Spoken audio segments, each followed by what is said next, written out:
Hello, friends. Oh my god, I was at the theme parks all day and I am like burned. I didn't wear sunscreen because I'm an idiot, and I'm like roasty toasty Tuesday over here. Oh boy. Oh boy. Hello, friends, and welcome back. My name is Jason, or as much of the internet knows me as Easy Cat. I am so glad you're here. Today, I'm going to be wrapping up everything that I read in May, talking to you about the different series that I read, and just going through each one and talking about it and giving you my thoughts and feelings and all those things. If this is your first time here, welcome. If you are a longtime viewer of my channel, I'm so sorry for you, but welcome back. Now, as you know, I have been reading through my bookshelf one book at a time, reading the books that I haven't read yet, and choosing what gets to stay and what gets to go. So we are going to be covering some of that today. I also read 2 graphic novels that were not part of Shelf Control Project that I'm going to be covering today. And of course, we have the Easy Cat's book club pick, which I'll be talking about today as well. And that's a great segue to mention that I have a book club on Fable. I'll put the link down below. I have an anime club on Fable. I'll put the link down below. And I also have a subscriber community over on Bindery, which is called Easy Cat Press. And I'll put the link to that below as well. I post exclusive content on there, and we are also working on publishing books together. So my first published book under my imprint, House of Frank, will be out on October 15th. It is available for pre-order everywhere now, including on audiobook. Ooh, so fancy. And my next published book is going to be Of Monsters and Mainframes by Barbara Truelove. House of Frank, I don't think I mentioned. House of Frank is by Kay Sinclair. Kay Sinclair, why can't I talk today? I feel like that's your fault. I feel like you did that to me. What were we talking about? Oh, right. So House of Frank is out in October. That's by Kay Sinclair. And Of Monsters and Mainframes will be out in the spring of 2025, and that is by Barbara Truelove. And you can get information on all of those, as well as more exclusive content from me at Easy Cat Press. And all of those links, as well as my Discord, let's just throw that in there. That'll all be down below. Oh boy. Okay, so that was all the like advertising things we needed to do today. So now we can just talk about books. How are you? Tell me everything. How was your May? Did you read anything good? I feel like I've talked to a lot of people who in May were having like reading slumps. Like there's this thing going on in Book Talk where everybody's like, it's a Book Talk wide reading slump. And I feel like a jerk because I'm just over here just reading away. I'm like, I don't know what you guys' problem is. I'm doing great. But you know, I get it. There are times in the year where I think, especially when like it's sunny and beautiful outside, I think it's hard to sit down and read because you just want to, some people like to go outside. I don't know what that's like. I don't know what some people are thinking. What am I talking about? I was outside all day today. Look at me. I'm pretending to be an inside person when clearly I was but look at this. I was in the sun for one day and I'm like already to a crisp. Sunscreen is important. Why don't I wear it more? You know, I used to work in skincare. I worked in skincare for like 8 years, from like 2014 to 2023. That's 9 years, math. I worked in skincare for 9 years and I still leave my house in the middle of summer in Orlando, Florida without putting sunscreen on. What is that? Why would I do that? I don't know.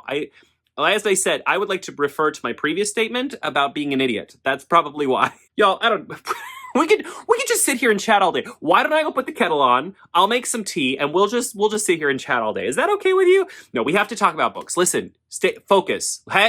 Focus. We have to talk about books. Okay, we're gonna jump in. How do we do this? I want to break it up. I want it to be in sections. I don't want it to be all chaotic nonsense mess. That's what we always do, and it's 2024, darn it. And it's gonna be chaotic mess. It's fine. Just don't worry about it. You know what? Hold on. Okay, let's start. I've decided. Let's start with the bookshelf, with Project Shelf Control. Let's talk about the books that I've been reading for that. So, as many of you know, I read through An Ember in the Ashes series. This is by Sabaa Tahir. So, whence last we spoke, hold on. Whence last we spoke, I'd read the first 2 books, okay? An Ember in the Ashes and Reaper at the Gates. Can we for a second talk about how Laia is the only person on any of these covers who is experiencing this fierce wind? Everyone else is so stoic, and it's like she is standing in front of like a giant fan, and everyone else just stood to the left of the fan. Look at this. Hold on. It continues. Where is she finding this wind? A mighty wind she stands in front of, and no one else is affected by it. Who did this? I demand answers. Anyway, I read the first 2 books last month. So this month I finished the series. I read A Torch Against the Night and A Sky Beyond the Storm. Okay, books 3 and 4. I loved this series so stinking much. Oh my god, it was so good. It was so good, you guys. I think book 3 was a little challenging for me because books 1 and 2 are like direct back-to-back sequels. So what I mean by that is when book 1 ends and when book 2 starts, there's like maybe a minute in between that. Whereas with book 3, we have like a little bit of a time jump. So things have kind of transpired between the two books. And I think because of that, book 3 took me a little bit longer to get into. But then when I got into it, Book 3's climax is one of the most epic, thrilling, nail-biting. Like I feel like I forgot to breathe. It was so intense.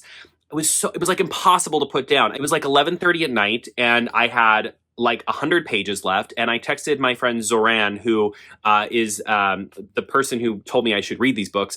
And I was like, I don't think I can stop at this point. She was like, you can't. You have to finish it tonight.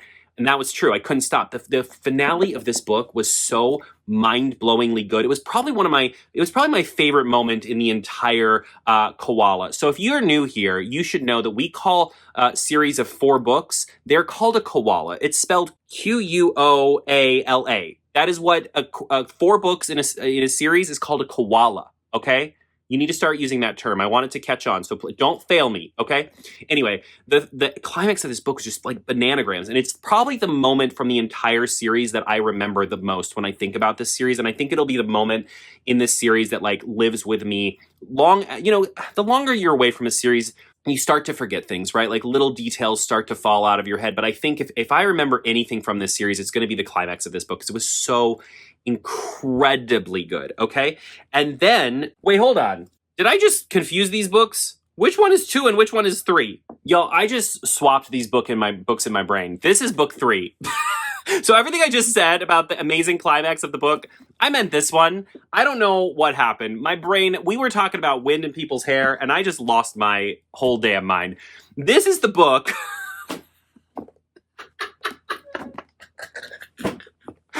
This is such an unserious book channel. What am I even? If at all possible, I just got redder because I'm so embarrassed. Anyway, the ending of this book, A Reaper at the Gates, is so incredibly good. You know what? Let's move on to book 4. Okay. So here's the thing. I really loved this whole series, and I thought the complete climax of the story was really, really wonderful. I feel like where everything landed was really beautiful.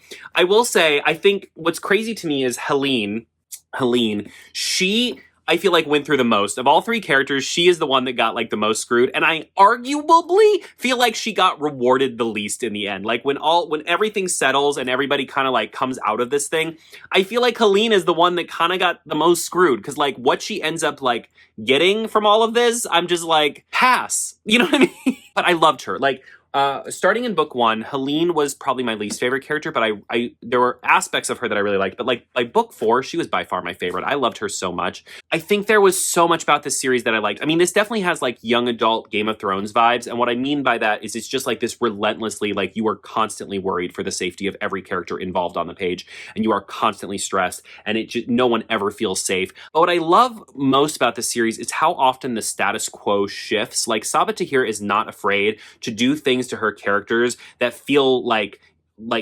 completely shift their direction of their story in really cool ways, and then she just keeps going with it. Like there is something that happens at the end of this book, which is book 2. Oh, by the way, did you know this is book 2?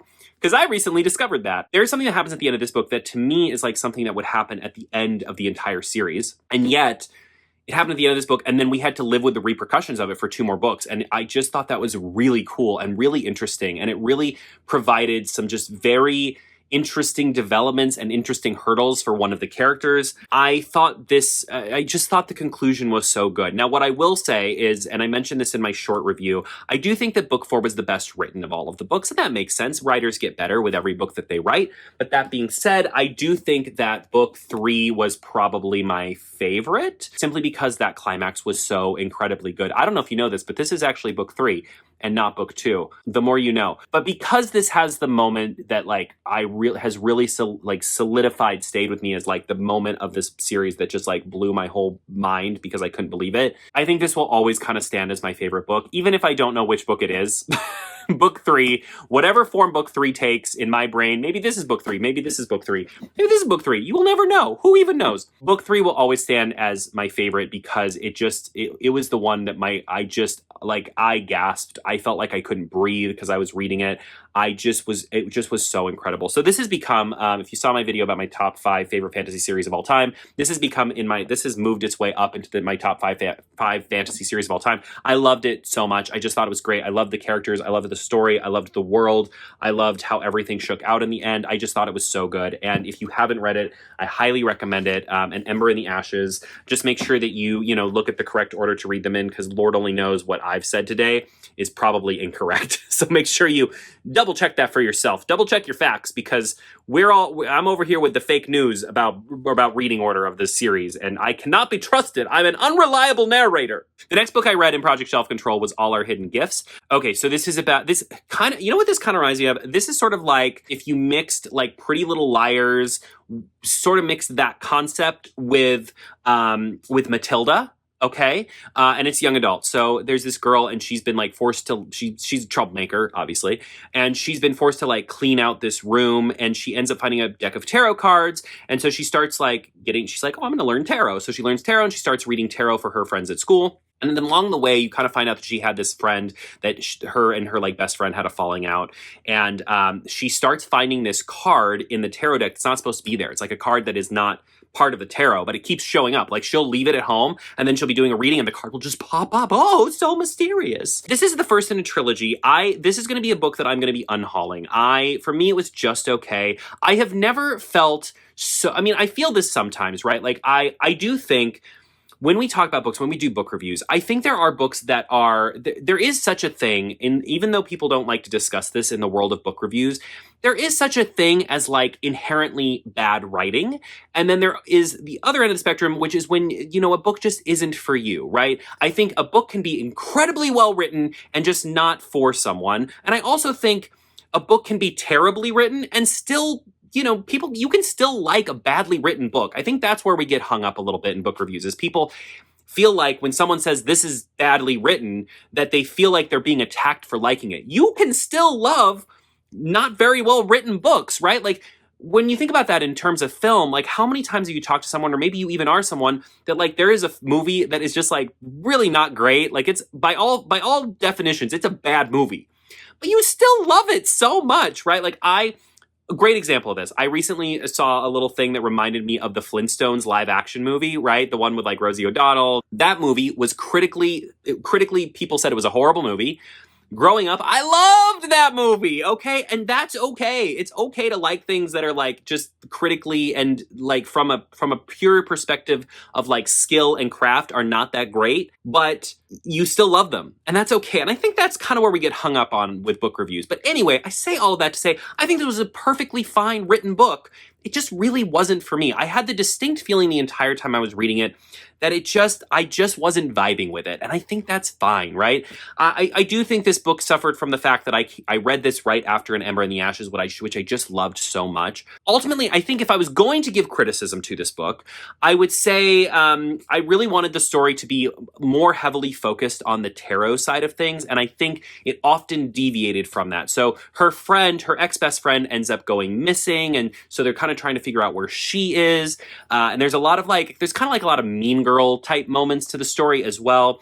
I think my main takeaway was that the biggest criticism I have of the book is that the main character, a lot of the people around her are queer or like POC characters or like BIPOC characters, and a lot of them end up doing, whether they're queer representation or like people of color representation, because there's a couple different aspects of that. I feel like a lot of them end up bending over backwards to like explain themselves to her so that she can understand them. And I just didn't love that. I didn't love the centering of a white character who then had to have everybody like explain their existence to her. And that, I felt like that happened a lot in the book, especially from the queer side of things, because she ends up, one of the friends she makes in the book is queer. And I feel like that character character is always having to like explain themselves to her.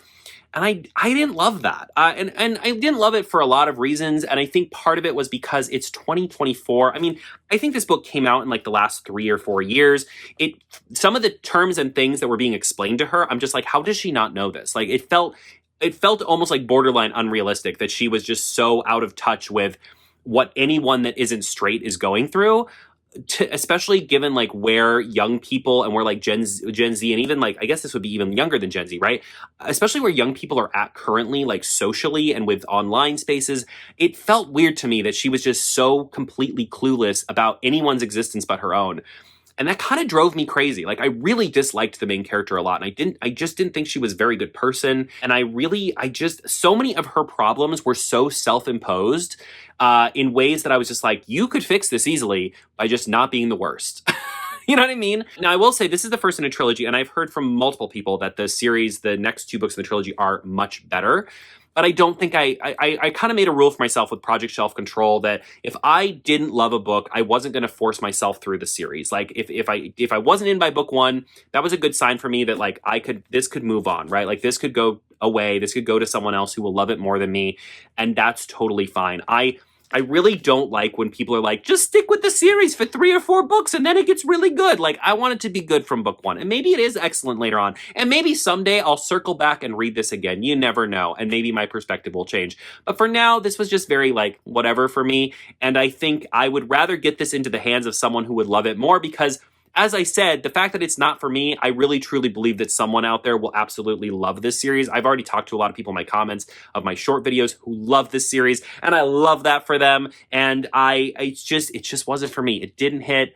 It didn't have the vibes I wanted, and I just didn't love it. And that's okay. It's okay to not love a book because there are plenty of people out there who will love this book, and I love that for them. I just said the word love a lot. There's a lot of emotions. There's a lot of feeling. I feel like my sunburn is getting worse as the video progresses. The last thing that I read for Project Shelf Control, which you are going to understand why it took quite a bit of time for my month, the Lady Trent series. This is a 5-book series, which is a Quinta Bronson. Can we just call a 5-book series a Quinta Bronson? What do you think? I think that's a good name for it. Hold on, let me get these in the right order.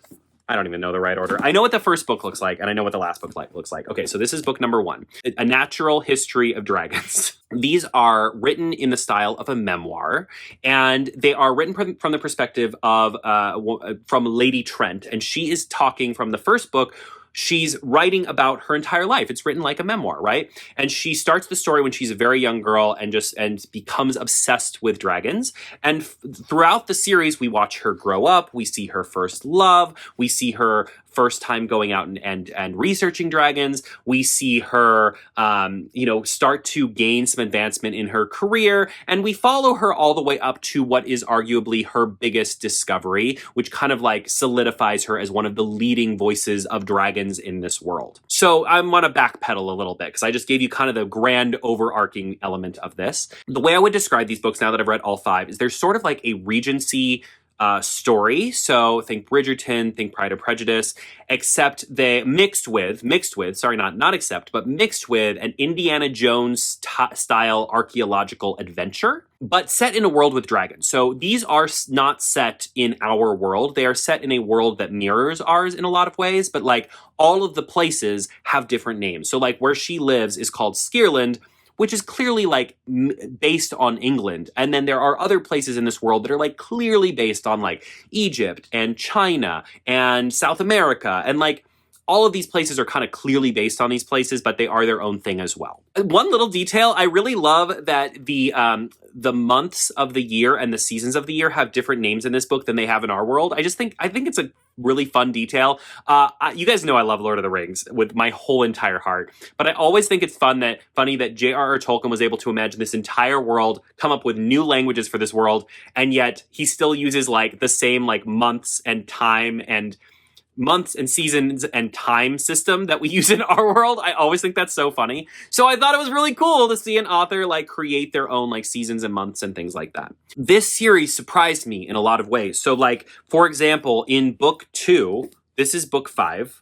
In book 2, Why don't people put numbers on the sides of their books? See, this isn't my fault. This is someone else's fault. This is book 2, I think. In book 2, we meet a character who discovers within the story that she's Ace. I thought that was really cool. In book 3, so something, this is book 4. In book 3, Isabella at one point in the story has a son, and she has a really rocky relationship with this son for many reasons. I'm not going to go into all the spoilers, but we really see in book 3 her kind of starting to enjoy the company of her son, and we see their relationship grow. And to that end, something I love about the series is that Isabella is a very flawed character, and as she is telling the story as an older woman, as Lady Trent, talking about her younger self, I really love that she's very transparent about her failings and her mistakes. You know, she talks about, because really at the core of these stories is like science and archaeology and scientific theory. And at one point she literally talks about how she submitted a theory in a paper because she was so excited about it, and she didn't do enough research about it, and it ended up being incorrect, and how that ended up hurting her career. And I love that. Not only do I love that from like the perspective of just like science is about mistakes and like how do you come back from mistakes, how do you hold yourself accountable for mistakes in your career, but I also just feel like it made her and this world and all of it just feel so real to me. I often had to remind myself that I was reading a work of fiction, even though it's set in a world with dragons, because there's so much about the writing and the character and the way that this story is told that just feels so incredibly real. Like I really felt like I wrapped myself up in this world, and I really felt like I was reading the memoirs of a real person. And I think that just tells me that it's great writing, right? Like great writing makes you forget the real world exists, and this series really did that for me. I also just loved all the places we went. So like the first book, we're going to kind of like an icy, like this is not going to be correct, but like a Finland-ish area, I guess. That's probably not right. The second book, we're going to kind of like a South American type place. The third book is like a high seas adventure. The fourth book has us going to like a desert, kind of desert Egyptian, Middle Eastern kind of vibe. And then the last book has us going to like icy mountains. And so each one has like a very distinct setting and very distinct dragons. Now, here's one thing I will mention. If you are coming into this series for the dragons, I wouldn't. The dragons are not the main characters. I know that this is very much like a scientific, archaeological adventure series, and the characters who grow on it and watching these characters grow as scientists disguised as dragon books. The dragons are just there. They're like part of it. They're so normalized for this world. And yes, these characters are going out to research them, but the actual dragons on page is very, very minimal. And I want you to know that because I've read a lot of reviews where people were disappointed at how few dragons there are. And I think once you realize that that is really just not the point is about watching this young woman become a researcher in a world similar to ours, where at the time, women getting into the sciences and going out on these adventures to research things was just unheard of. Like, this is a man's world, you know what I mean? So for her, there's like a lot of barriers to entry for her to become a scientist, and that mirrors our own world at this time, honestly, even now, quite a bit. And that's what the story is about. It's about this young woman starting from really, really nothing and creating a career for herself by being just so brilliant and being willing to take so many risks. And sometimes those risks, sometimes you get malaria, and sometimes you get dengue fever, and sometimes you get frostbite, but sometimes you make the discovery of a lifetime. And that is really where that adventurous spirit comes in. Okay, last thing I want to say, and this is for the last book. I will say, there's a twist that happens in book 5. I'm not going to spoil it. Don't worry. There's a twist that happens in book 5 that from the moment it happened, I was like, that's it. The series just fell apart. It has jumped the shark. There is no coming back from this. Like, it's too wild. It's too much. But by the time I read the last page, I was like, you know what? That really worked. It does something so wild that I was sure it was like a fever dream when it happened. I was like, this can't be real. There's no way this is happening. But then ultimately it worked. Like, I think it was, and that I think is what made me walk away from this series just so impressed. Like, by the end, I was and there were so many things along the way that I loved, right? I loved the inclusion of queer characters.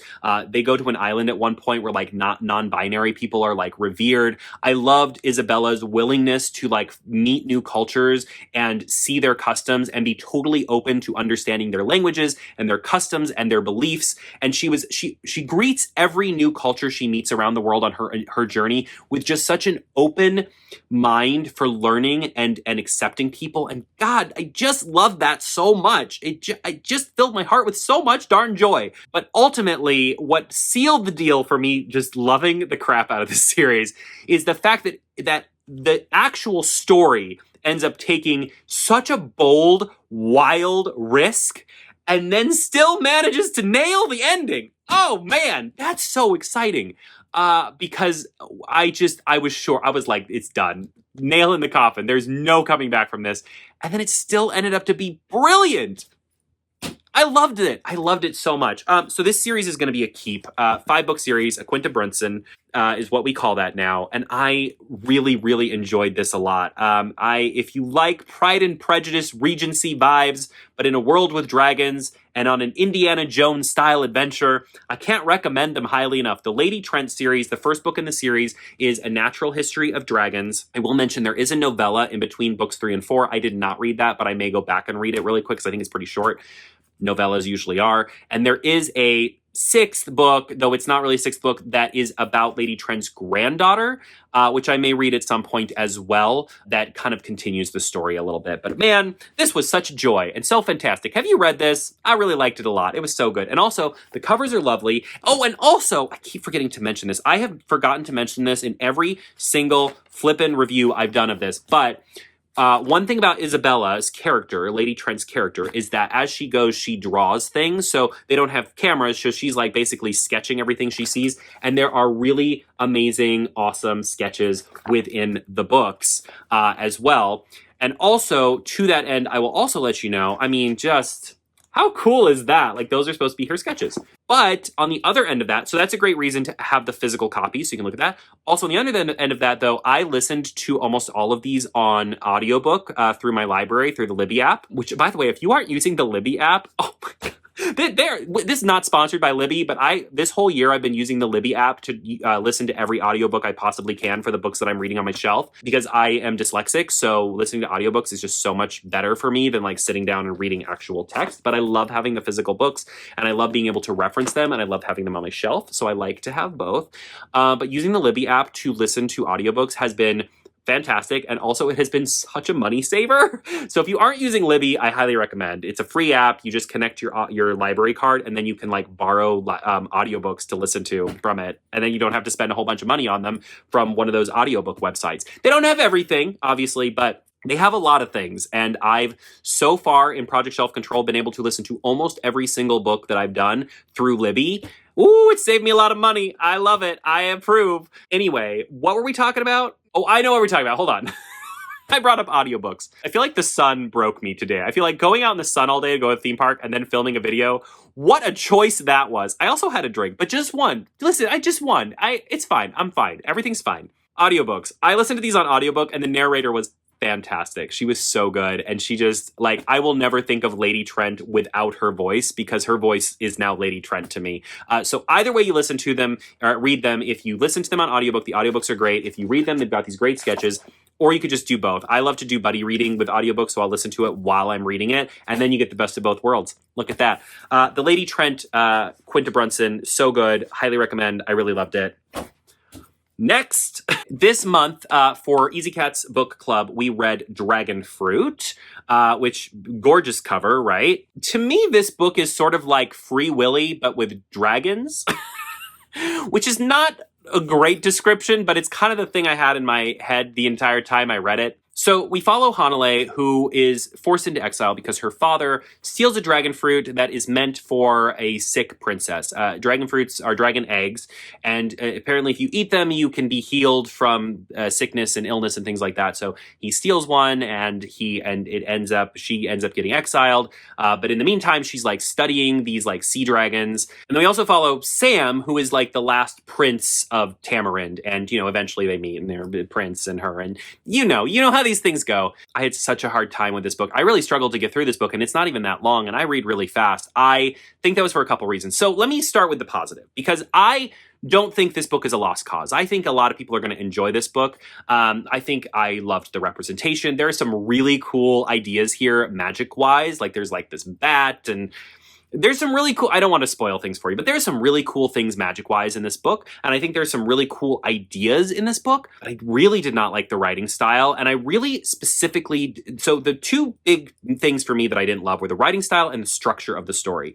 For me, the structure of the story is kind of told out of order a little bit, and I honestly think it's to the book's detriment. I wish it had just been told in a linear storyline, because I think that would have helped. I feel like I was introduced to Hanale, and I had a really hard time caring about her as a character. And then when I finally learned her backstory and like where she came from, I just wish I'd had that information from the beginning of the story. And I feel like things kind of jumped around in this really odd way. It just was unnecessary. Like, it didn't really do anything to make the book better for me. In fact, it made me more confused, and it made it take longer for me to care, which is never great. And also, I just really didn't like the writing. For me personally, you guys know, I read everything. I read adult books, I read middle grade books, I read YA books, I love all of it. But I do try to judge books for what they are, right? Like, I would never judge a middle grade book in the same way that I would judge an adult book, and I try to take into consideration when I'm reviewing books, who the book is written for, like, right?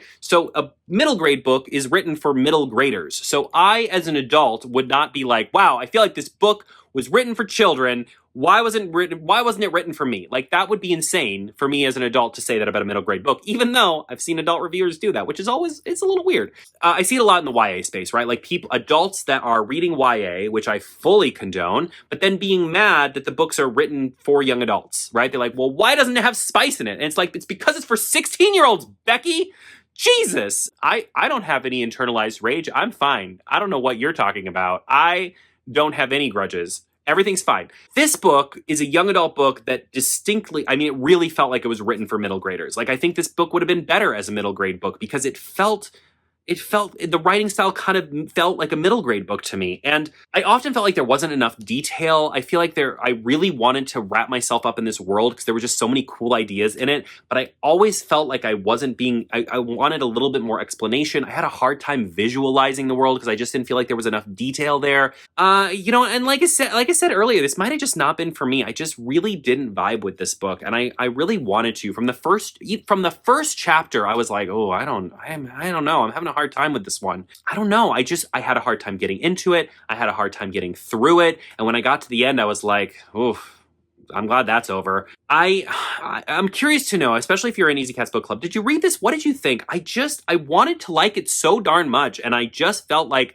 it was so hard for me to get through. But if you loved it, I would love to know what you loved about it, because like I said, I don't think this is a bad book. I just think there were a lot of things about this structurally and writing style-wise that just did not vibe with me, okay? But at the same time, there's some really cool ideas and some really cool magic ideas that I liked. I wanted more. I wanted more detail. I wanted more information, and I wanted the story structure. To be fair, I only like story structure where things bounce around, like give you this piece of information and then flashback to explain it. And then, like, I only like that if I feel like it services the story. And sometimes I feel like it's done for style and not because it actually like makes the story and the storytelling better. And in this, I kind of felt that. I kind of felt like it was done in the interest of getting into the action faster, but I felt like I didn't care about the action because I didn't know anything about these characters. And by the time I did know about them, we were already into the story, and I just felt like the structure of the storytelling just really did the characters a disservice and made it take way too long for me to care about them. And then by the time I did care about them, we were jumping back into something else, and I just didn't vibe with this one. I didn't vibe with this one, and I wish I did. What did you think of Dragonfruit? Let me know. I'm so curious. Like I said, especially if you loved it. If you loved it, I would love to know what you loved about it, because I'm so interested in hearing that different perspective. It wasn't for me, and that's very sad because I was really looking forward to this one. But you can't win them all, right? They can't all be for you. They can't all be for me. That's the magic and beauty of books, is that they're all for different people, and that's what makes them so darn special. Okay, let's move on. All right, wrapping up, I read 2 graphic novels this month.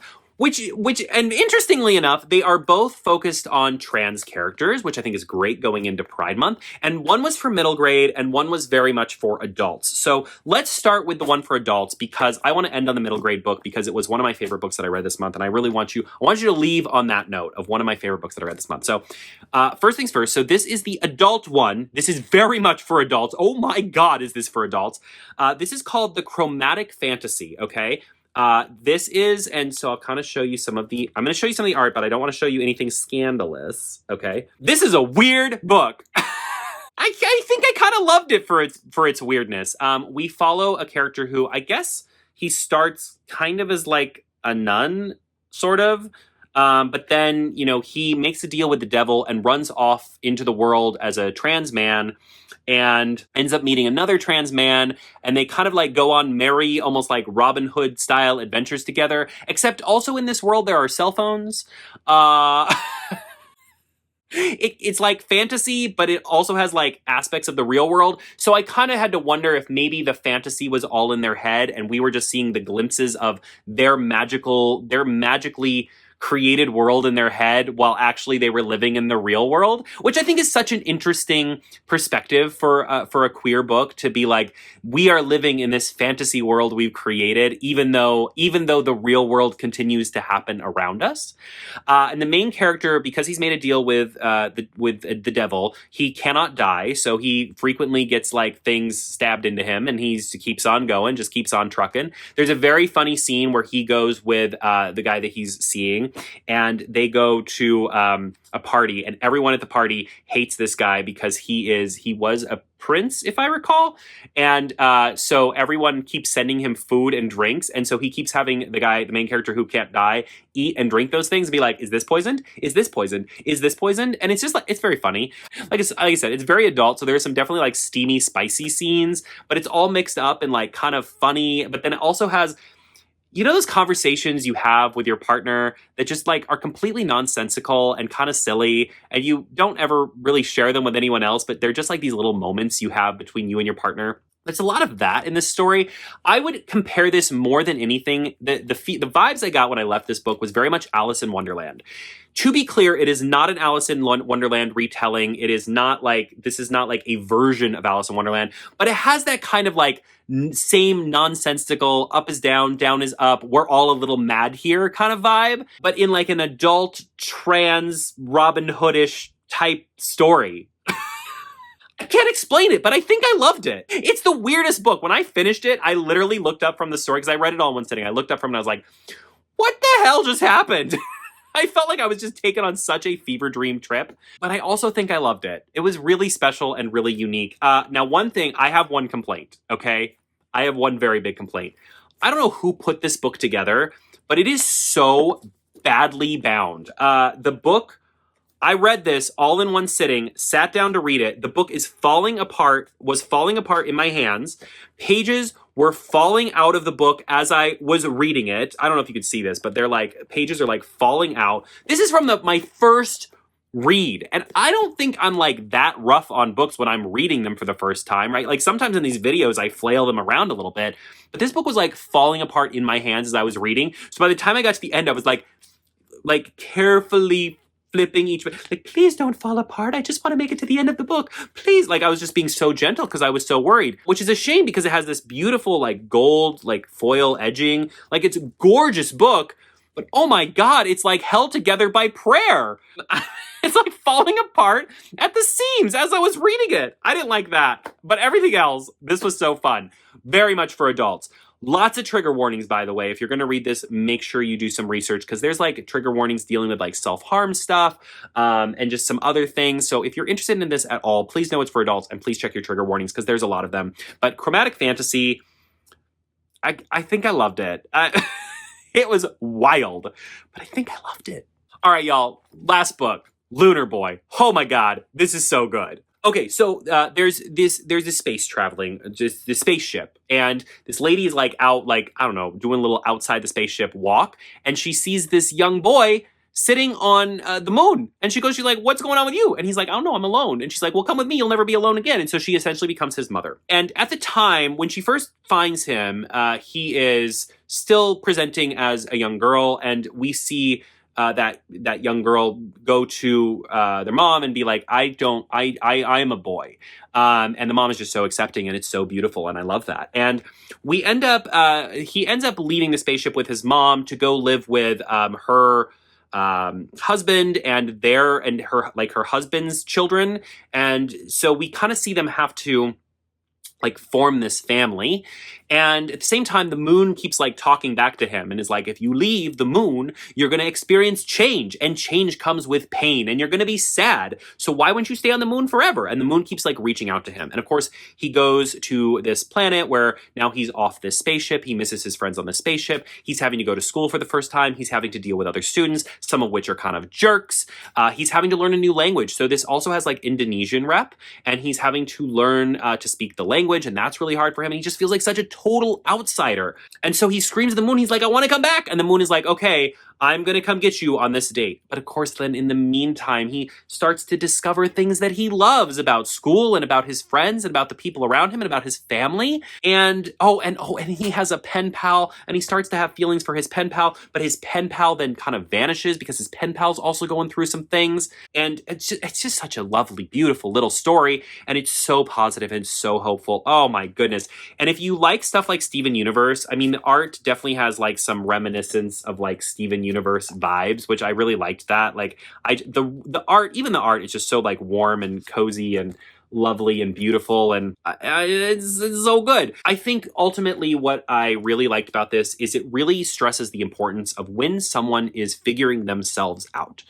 Sometimes the best thing you can do, even if you love that person so much, and sometimes the best thing you can do for them is just to leave them alone. Sometimes people just need space to figure themselves out. And this book really talks about that a lot, that I know you want to help. I know you want to be there for me. I know you want to talk about it. Sometimes the best thing you can do for the people you love is just to give them some space so that they can figure it out for themselves. And I just loved the beauty of that, and the beauty of that conversation that happens in this book. And, watching this young character really go from this insurmountable amount of change to really finding themselves and finding their family and finding their people and finding people they care about them. Oh, it's so beautiful. And it's a middle grade book. I think what I love about it being a middle grade book is that it's so accessible. I think middle graders will love this. I think young adults will love this. I think adults will love this. It is a great read for anybody. It's so stunningly beautiful, and it's so lovely, and it's so cozy. And yes, there are hard moments. There are moments where you're going to feel just heartache for these characters, but it is one of those stories that comes out in such a hopeful way by the end. Oh, it's such a feel-good book. I loved it. I loved this so much. It's so beautiful, and the art is great, and the storytelling is great, and the representation. Something I love about the representation of this book is that it is so intersectional in so many ways.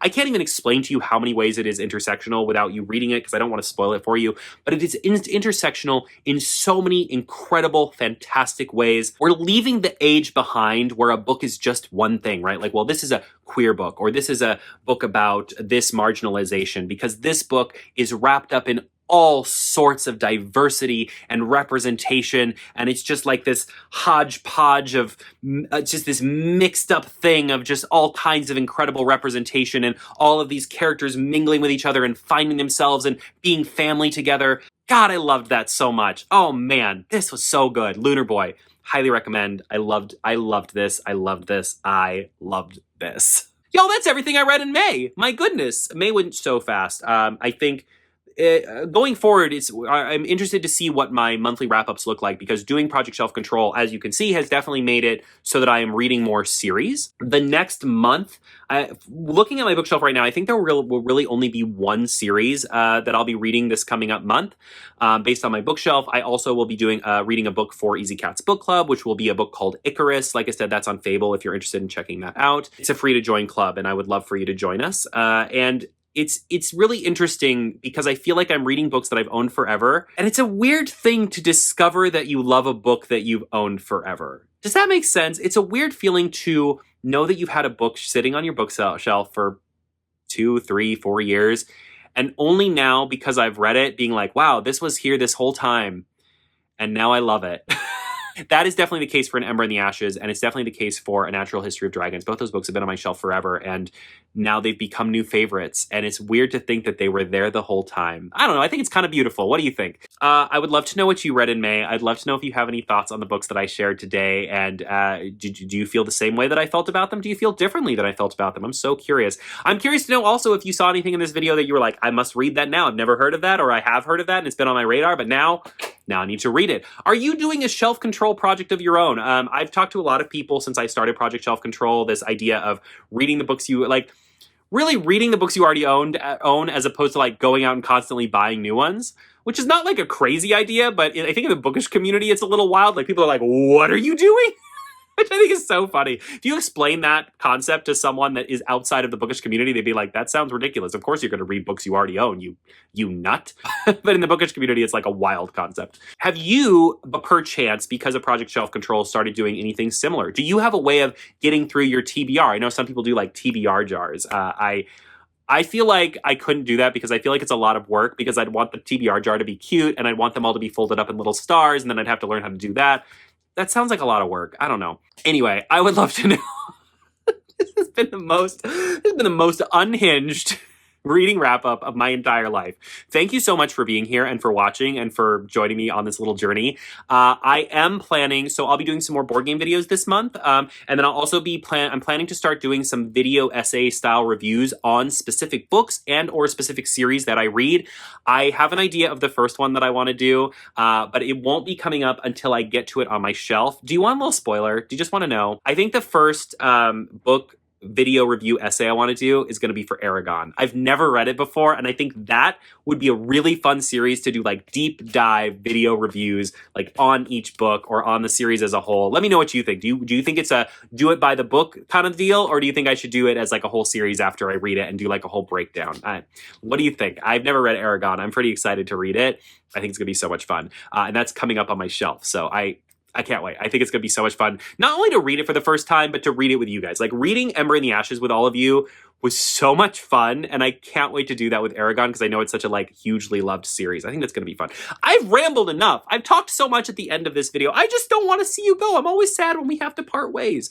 Anyway, all my links are down below. I appreciate you watching this video. If you enjoyed this and you want to come back and see more of this, please make sure to like and subscribe. I'd love to see you back here again. And as always, most importantly, happy reading.